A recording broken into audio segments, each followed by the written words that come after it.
All right, guys, I'm reacting to Ludwig's How to Be a Streamer, who was reacted to by Harris Heller, which now I'm reacting to Harris Heller. Catch that? It's a reactception where I'm reacting to someone who's also reacting to someone else. That's going to be a pretty good video. Is it? Possibly. Who knows? I don't know. But this is up my avenue, and this is something I'm very, very passionate about that we've talked about on the channel many of times and talked about on stream, is this whole how to stream, how to be a streamer, and what guides do it. And Ludwig, I found him about probably like 2-3 months ago. You're a friend of mine, and he's great. His energy, his voice, he just knows what to do, when and how to do it, and when to do it, and how to succeed. And I hope his take on this stuff is not too memey and it's actually like legit. So let's jump right into it. Big streamer. It's kind of a big name. People know him. And he did yesterday, 2 days ago. Oh, there it is right there. 2 days ago, he did a stream on how to be a big streamer. He said it was about... I'm going to be pausing this often to take my, do my thoughts and takes and whatnot on this video. So I know it gets annoying when people do that, but I'm going to definitely do it. About an hour stream. I haven't seen it yet, but considering how fast he's growing, I want to give him the benefit of the doubt. So he's probably knows a little bit what he's talking about. Also, since his main area of growth has been over the last 2 to 3 years, he's not one of these OG streamers. We've done a video on advice given by big streamers before and how it's usually... So all the old Twitch guard, the people that have broke through when Twitch wasn't huge and have been sustained since then, they may have good knowledge for you on how to grow, but it's not 2020 growth or 2019 growth. Somebody who's grown during that time has a unique position to teach you how to grow. Plus, just because someone isn't huge doesn't mean they don't give you value. So if someone gives you some information, just because they haven't done it themselves, does not make their knowledge invaluable to you, because a lot of coaches in sports have never played the sport or never played it at the highest level. So, and they teach and they've been very, very successful. So you can't dismiss people that have honed their craft and learned and followed things. And some people just don't have it in them to be a big time streamer, but they have the capabilities to nurture and learn and soak up information and also teach that to people that can do those things. So just because you can't stream, not really can't stream, are not motivated enough to do what it takes and go through the grind to be a streamer, does not mean it invalidates your ability to teach somebody who's willing to do that and help them along and nurture them through everything. So that's my 2 cents. Pretty bad, because those pieces of advice were from streamers who grew 7 years ago, right? Growing today on Twitch is a completely different area, and Ludwig is a massive streamer, I believe top 100 streamer. And so his advice, well, let's just go into it. Let's just see if it's any good. All the knowledge I have rolled up into one PowerPoint presentation, and the PowerPoint presentation is called How to Make It Big as a Streamer. Using PowerPoint is clutch. Well, I'll tell you why. Grow. This chart is amazing. So he's basically got nothing going on. This is us down here. This is us plebs moving up. And then now he's soaring as a 20K plus streamer, making content in the circles that you need to be into. And the main thing is how to get from here to about here. This is where people would love to be. And then he's excelled into Q4. So to go from here to here is what I'm very, very interested in. Music. Wait, is this copyright free music? I'm now the 42nd biggest streamer on Twitch.tv. Not flexing. I think that music's okay to put in. No, he's a big streamer. A lot of people see this as a flex when you do stuff like this. No, credentials are important. This is his resume. This is fine. He's not doing anything wrong. This is big though. I don't think people realize it's not just about the amount of viewers he has or the large numbers he has. This is the most important thing. Look at when he grew, because that's exactly what I was talking about prior to that. Look at when he grew and how he grew. That's the main thing. It's not about the why, it's about the how. And make sure you stay on task. Again, there are a lot of big streamers giving advice for, when they grew back 7 years ago when Twitch was a completely different platform, or even 4 years ago. This was all in the past 2 years. So important. This is the absolute first question you need to ask yourself. Do you want to be a streamer? Now, maybe I tell everybody all the time, why do you want to stream? And you have to ask yourself seriously, why? Why? You can't ask yourself and answer honestly, you shouldn't be in the game. Be on the surface level, you'll be thinking, well, yeah, I want to be a streamer. Are you kidding me? I play video game, make millions of dollars. Every single person who said yes, whether you said it to yourself or you voted, whatever it is, you need to do this right now. Write this down. 3 things. First of all, if you Funny thing is I did this, but I'm not like a 75, stream. I hit the partnership levels before, but I'm not this, but this is exactly what I did. But, I picked my start date, which was January 2018, and my year 1 goal was to get 500 followers. 500 followers, make affiliate, and get at least like 30 subs. I smashed those goals. The 3 to 5 creators you want to emulate, that's what I did. I found the creators that I liked. I followed their channels. I did this framework back in October of 2017. I followed a bunch of streamers, and I literally sat in their chats, learning their communities, learning how they do things, working at it, and trying to figure out if these are the type of content I want to do based upon what they were doing is something that I could vibe with. And I found those people, and I emulated the kind of things that they wanted to do and the way their stream looked and how the stream flowed across the board. And that's what I tried to do unsuccessfully at first, but then we found our groove, and that's all it is about, putting in the work. If you want to be a streamer, when are you going to start? Set a hard start date when you're actually going to start. If you've already started, maybe this is the date that you're going to start your YouTube or start a new series or whatever it is. Just write some date where you're going to start achieving something you've been saying you're going to do. Number 2, write your goals for 1 year out. This can be for the start of 2022, maybe 1 exact year, maybe a few months. It doesn't really matter. All you need to do is have a set period of time and goals you would like to achieve by the end of that set period of time. And it's okay if you don't have everything figured out. At least write something down that you would like to do. And then the final thing to write down, and this will come up a little bit later, 3 to 5 creators you want to emulate. So far, I think this is the best advice I've seen any other streamer give.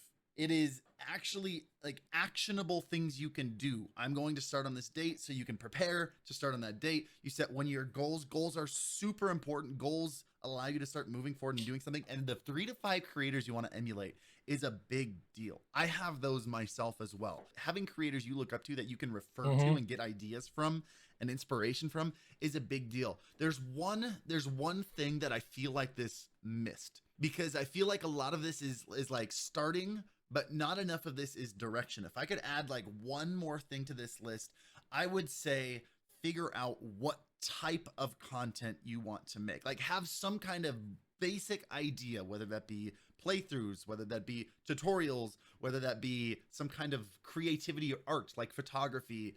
I would put on here, if I were making this list, a basic idea of what kind of content creator you want to be, knowing that it's probably going to change multiple times in the future.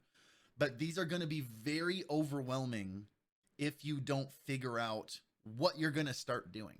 But other than that, very, very good advice. I want to see what kind of goals he talks about, because I think this is a big misstep for a lot of people, what kind of goals they write. To add into that, the goal section, you want to celebrate micro goals. Like you have an overarching goal, but you want to have stages of goals. So if your goal is like 500 followers or, 100 subs, you want to celebrate every milestone. So like every 20, don't over celebrate. Common thing with streamers is they hit a goal and their immediate reaction is to go into a 24-hour stream. I hit this 24-hour stream. I hit this 24-hour stream. That doesn't grow your channel. It doesn't. It's not proven to grow your channel doing 24-hour streams. It's proven to hurt your channel doing 24-hour streams. The only way you do 24-hour streams is if you are going to be consistently doing 24-hour streams for your community, and that's what your community is asking for, is you to do it. But doing it at a goal, doing something like that, is not beneficial to your channel. You want to celebrate those micro goals by giving yourself something nice. Being like, if I hit 20, I'll do something nice for myself. You want to make sure you're on track, because if you have an overarching goal and you're not close, you want to be able to celebrate the things that you've accomplished on the way. So micro goaling is beneficial to everybody. It's something that will keep you on task. So if your goal is 100, every 20 until you get to the 100 is a micro goal. And that is something that will push you along the way to make it better, to make it more, hey, I got this. I'm on the right track. So even if you have downturns or it goes a little bit, you can push for those 20 because that's your micro goal. Down. Here's an example of mine. Oh, there we go. I've done this. I know I'm being a bit corny, but this really happened. I did this in 2018. I wrote down all my goals. I didn't actually just do it for stream. I did it at New Year's. This is actually probably the biggest thing I'm disagreeing with so far. I'm not saying there's anything wrong with like your personal goals and what you want to do, but when I encourage people to set goals, there's something that the majority of people do wrong. And that is they set goals that rely on other people. The most important goals you can set are ones that you are in 100% control of. But when you set I agree goals with that. like how many subs you want, how many followers you want, being able to go full time, which means you need a certain amount of money. Those things are relying on other people. Basically what that means is you want to have goals to what I'm going to stop here. I'm going to say something and let him finish. And basically what it is the goals that I think you should go for are goals that are obtainable by yourself. Having followers, this, that, other, those goals are fine. You can add those in. You want goals as in, I want to stream consistently for 4 hours of stream for 3 days a week for 5 months. I want to stream this, that, things that you can obtain. You want to stay the course. Every 3 months, you can reevaluate your main source, but it's like, I want to stream World of Warcraft. Well, I'm going to give it my best shot. I'm going to stream it every stream for 2 hours of stream for 4 months or 3 months and see how it goes. Set yourself a schedule, meet your schedule goals, meet your hours of completion of those. I want to stream at least 100 hours a month. That's what you want to be able to do. I want to stream 40 hours a month. Those are goals you can obtain. Those are goals you can do. Or I want to make at least one social media post a day. That's something that's a goal that you can do, that you can stick around and do things. Those are tangible to yourself. They're tangible for you. You're not going to have any problems with that. You're going to be able to move forward and handle those and accomplish those goals. Accomplish them. Are very much, they require a third party, right? They require someone to subscribe to you. They require someone to follow you. They require someone else to support you so that you can quit your job. You're not 100% in control of those goals. I would encourage to set goals like post so many videos a week, stream so many days a week, learn a certain skill by this point. By the end of the year, try 6 or 7 different types of content to figure out who I want to be on the internet. All those goals are entirely accomplishable even if nobody else hits the follow button or the subscribe button. I really like this though. I like that he shares like who he looked at and who he wanted to emulate. For me, my big ones are Peter McKinnon, Gary V, MKBHD, maybe a little bit of Casey Neistat and Nade Shot. Like for me, those really fill out the space of the different things that I want to do. And often when I'm struggling for content, when I'm not sure what kind of video I should post next, I'll go and watch, or I'll go through their uploaded videos and see if any of them spark any inspiration. If you didn't write anything down, but you want to be a streamer, this is the #1 best thing you can do. The absolute only lesson to take away from today if you want to make it big on Twitch.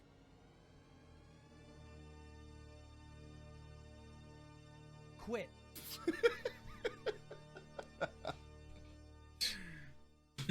Quit right now. That is my advice to you. I should be watching this guy more. I don't know how to say this the right way. Every industry needs a jerk. I've said something similar to this. I don't say if you don't do what I say, quit. He's saying if you don't write down what I'm saying, you should quit. But the principle still stands. And I appreciate I appreciate that he's willing to say this. I've placed myself in a role of making sure I'm encouraging to as many people as possible. Because who knows, maybe there's someone who's on the verge of quitting that might be an amazing streamer one day. The idea of if you want to be a content creator, the one of the most difficult jobs to actually accomplish, such a small fraction of people actually succeed, and you're not even willing to do this bare minimum, it's not for you. It's not for you. And I agree with that. There's a lot of people that want to cut corners. So many people want to cut corners and make it big by trying to accelerate things. And there's just a way things get done. But at the same time, it's like, if you can't do the bare minimum, why are you in the game? It's a game. Everybody's got to play a part. It's rigged.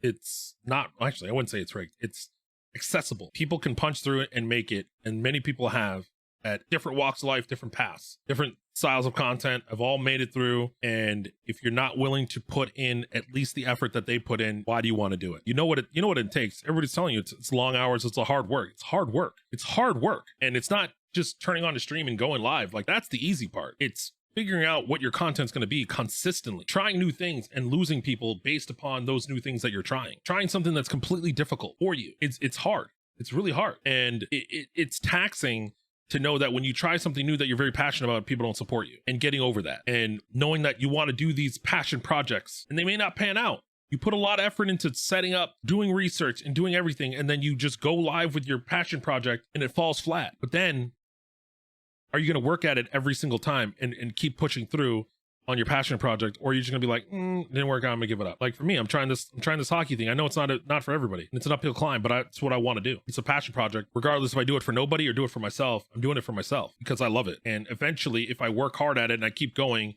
it'll open up a door that I feel like that door needs to be open for me. So what that entails is just keep going, but it's hard work. Don't try to cut corners because people will see right through that. Principle itself is true. And so I appreciate him pointing this out. This, just for some reference, is how many hours I work. So this is what, 50 to 55 hours a week? That's actually really impressive. Most content creators I know can't get away with 50 to 55 hours a week. So good for him for being as efficient as he really is. There's a kind of a joke that I almost tweeted yesterday that's like, it's really cool. Being a content creator is awesome because you get to make your own hours. As long as you schedule every single waking hour that you're alive working. That's the struggle about content creation that I think not a lot of people realize. Every minute you're not working, someone else is, and that person is passing you if you're standing still. There's just like that lurking feeling in the back. That right there. If you have an idea and you're like, I want to start this, I want to do this, every moment you delay it, someone else has a chance to do what you're trying to do and do it better than what you're doing it. It's first to market. There's always something about being first to market. And if you're first to market, you have a chance to succeed. If you're second to market, just look at all the battle royales. H1Z1 was the first to market in many eyes. And then PUBG came and they were the first time it was first person shooter and stuff like that. They had everything that they wanted to, but then they dropped the ball. They weren't prepared to being first to the market. Then Fortnite came along and smashed it and took over. Leapfrog everybody. And now PUBG's got a following, but it's not anywhere near as big as what it could have been when it was in its heyday. And then now you have Warzone. Call of Duty is arguably the biggest thing, but like, all it takes is somebody else to work harder than you and show that they got better work, and then they're going to pass you. So if you're not willing to put in the work and if you keep constantly putting off the things you want to do, someone's going to do what you want to do, and then you're not going to do it because you're like, could have been done. So moral of the story is just do the thing you want to do and get it done. Figure it out and do it. Back of your brain at all times. How do you do it? How do you stream? Well, this is my one advice, my biggest advice. Streams are recordings. That's what it is in 2021. That is the best way you can think about a Twitch stream. YouTube videos have some pros that normal streams, conventional streams don't. YouTube videos have built-in growth mechanics, all right? The algorithm. A YouTube video can pop off. A stream can't really pop off. See, this is why I brought up that it's super important that he grew in the last 2 years. Ludwig understands growth in the modern era of live streaming, that there is zero discoverability when you're live. It doesn't matter how many platforms you stream to. It doesn't matter how many hours you're live. Nobody is browsing all the way down 300 people, 1,000 people down on a list. Well, he's going into a section that's called how to stream, and immediately the first slide talks about YouTube videos. This is why I said, if you're looking at, people are like, Tech, how do I stream? What do I do to stream? I tell people, don't stream. Do YouTube. Like, I want to stream my podcast. I want to stream this. I want to stream that. I want to do this. Don't stream. What's the purpose? What's the point? I stream because I'm already into it. But if you're starting out, you shouldn't stream. Just make quality content, upload it on a discoverable platform, build an audience, build a following. Once you know that you have the ability to have people watch your videos, they will watch you live. And then you have a leg up over people that are just going live. Simple as that.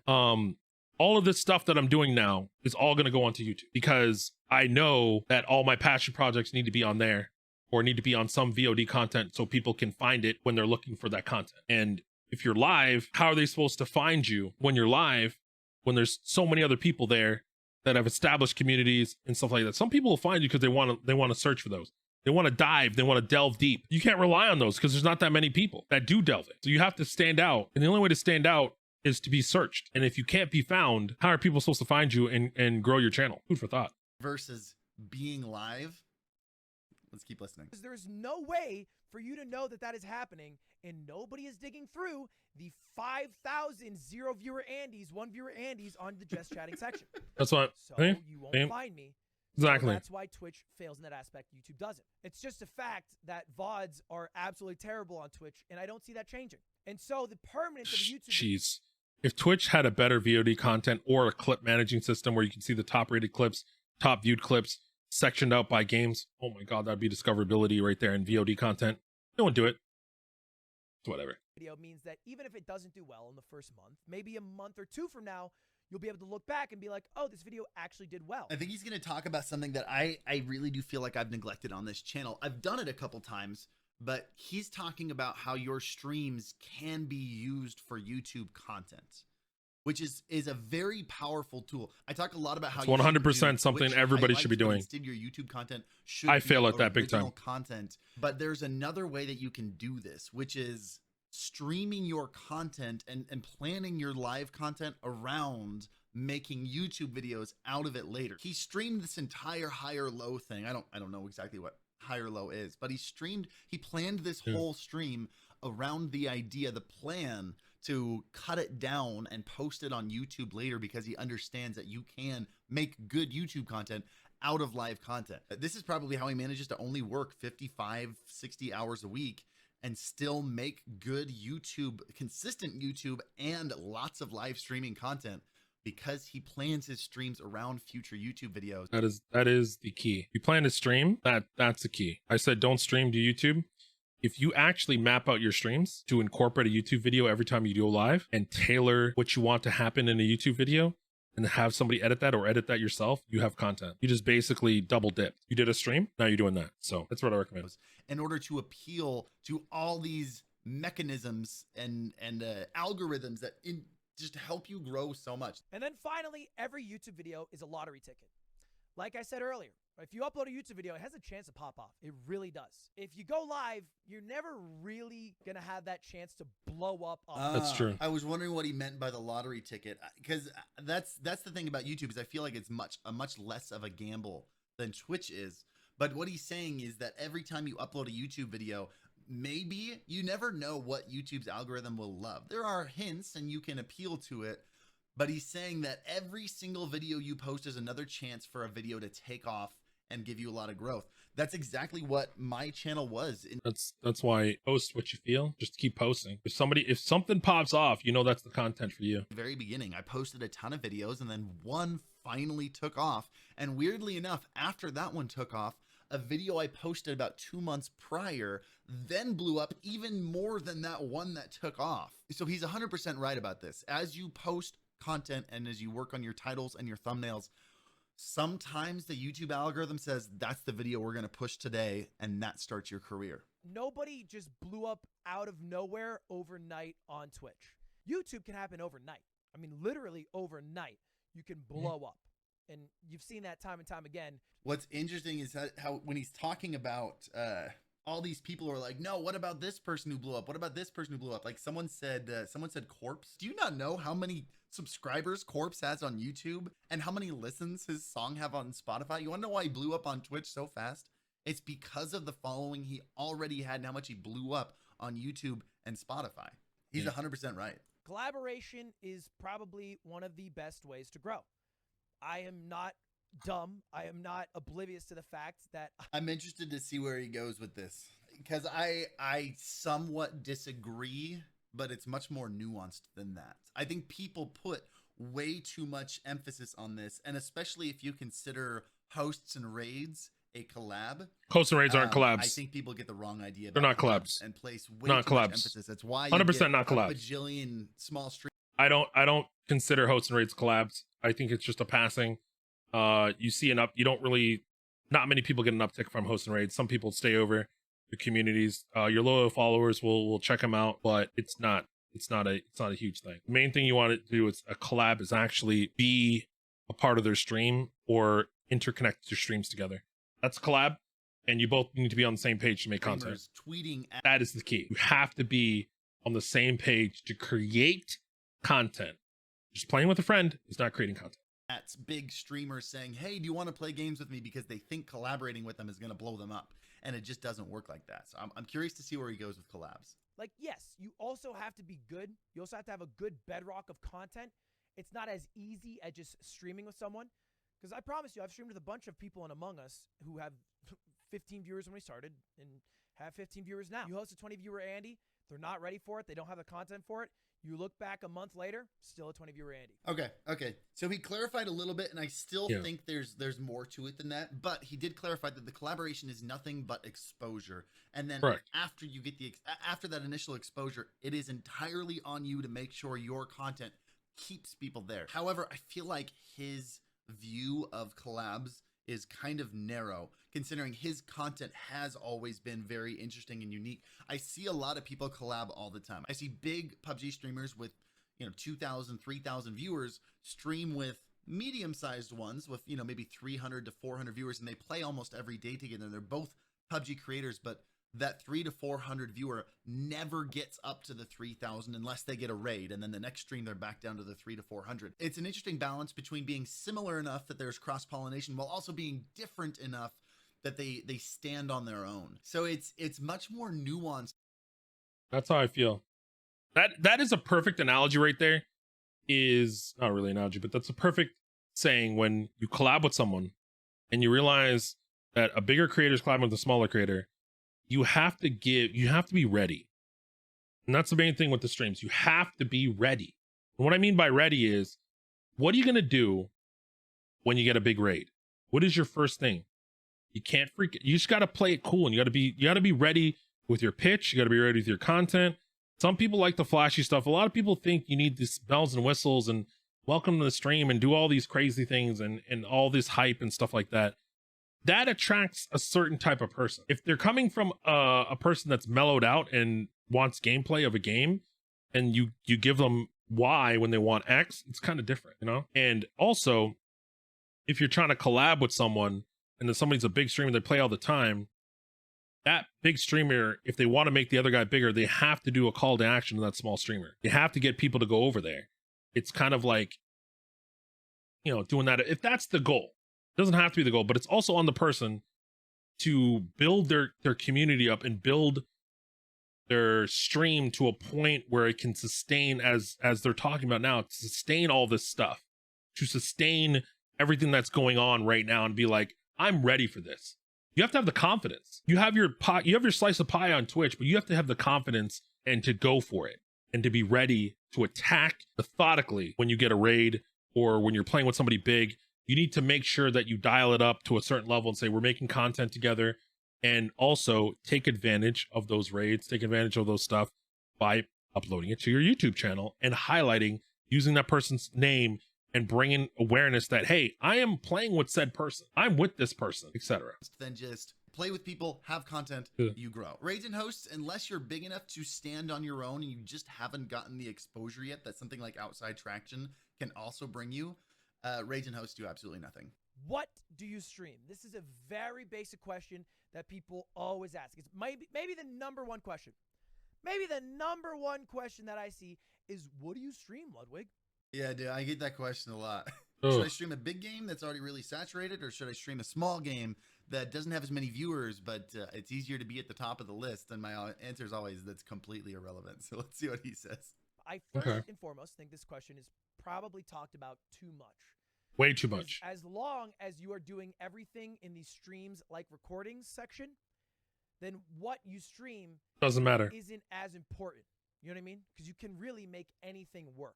But if you want to stream a big game, you have to make the content. That's all I've said. You just don't want to go live and be like, I'm going to play League of Legends. Well, if you want to play League of Legends, make League of Legends content for people to consume, and you will make it on League of Legends on streaming. If you don't, then you're just going to be where you're at.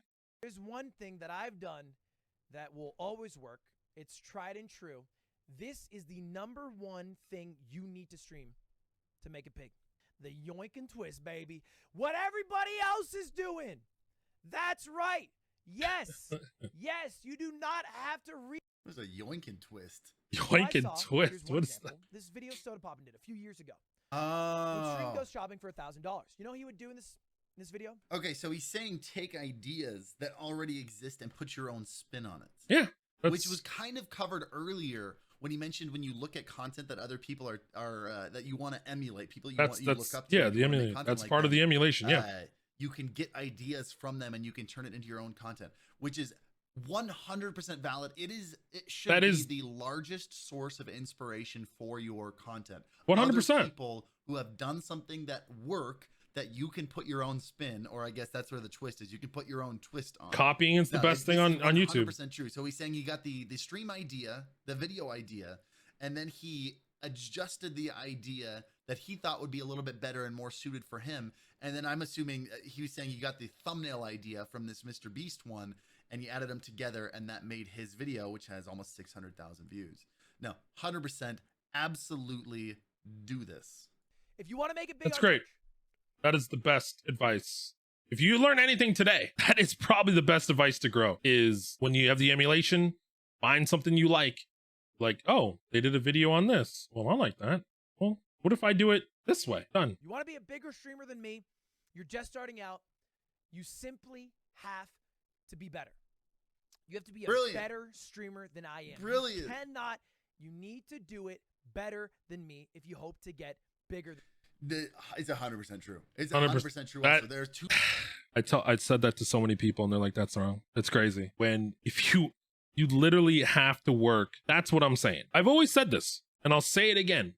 If you want to be the top dog or one of the top people on Twitch, you have to work harder than the people that are already there. You have to outwork them, and you have to be better. And the only way to be better is to outwork them. You can do it with sheer hard work, because when you talk about, like, I use sports analogies all the time. Like, some people can be the most skilled, but you can beat something with hard work. So if somebody's working 55 hours a week, like Ludwig is doing, and you work 100, you have to make those extra 50 hours, 105, extra 55 hours, 50 hours. You have to methodically work to be better than what he is and overproduce and be better with the extra time you have than he's doing it in the time that he is. So first of all, you got to match his 55. Then you have to exceed the 55 with double the hard work, and you'll get there. And that's very hard to do. This complacency is a heck of a thing, man. It's annoying. Too many people just sitting there streaming Warzone. And the bottom line is, you will never be, if all you're doing is sitting playing games, you will never be better than Shroud.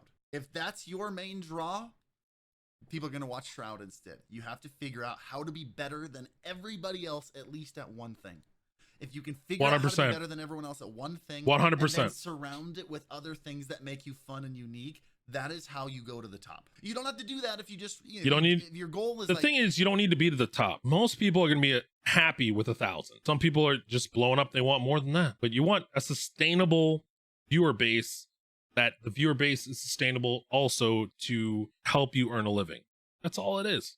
Like, hey, I just want to make a living doing that. You don't have to be the best, but if you want to be at the top, you have to do that. That's if you want to be at the top. The closer you get to being better than everyone else as someone, the farther you grow. If you want the nitty-gritty details, I'm not the guy for it.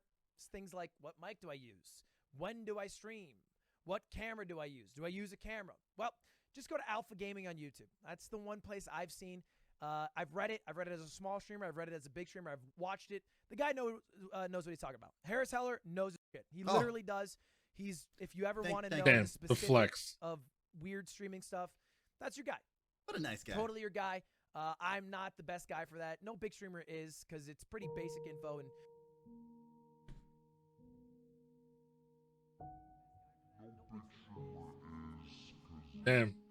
Damn, he got him. He got him. Feels bad, man. Feels bad, man. So in comments in that video, a lot of things were right. From Ludwig's great. And if you took anything away, emulation is the best form of flattery, and it also gets you where people like, and you follow the trends. You can see what the big people are doing and what the views are. And if you want to slice that pie, somewhat copy their style, and you might get residuals, but don't lose yourself trying to chase after a dream that you have to sacrifice who you are to get there. And that's it. If you have to sacrifice who you are to get to where you need to be, that's not good. It's been talk. Follow me on all my socials. All the links and stuff is in the description. Whatever. Follow me on Twitter. Follow me on TikTok, Instagram, YouTube, all that stuff. I stream every Monday, Wednesday, Friday, but that's changing because we do sports streams. So whenever the Maple Leafs play, you'll find me on Twitch, and we'll do some random pop-up gaming streams on that. And I'll catch you in the next video.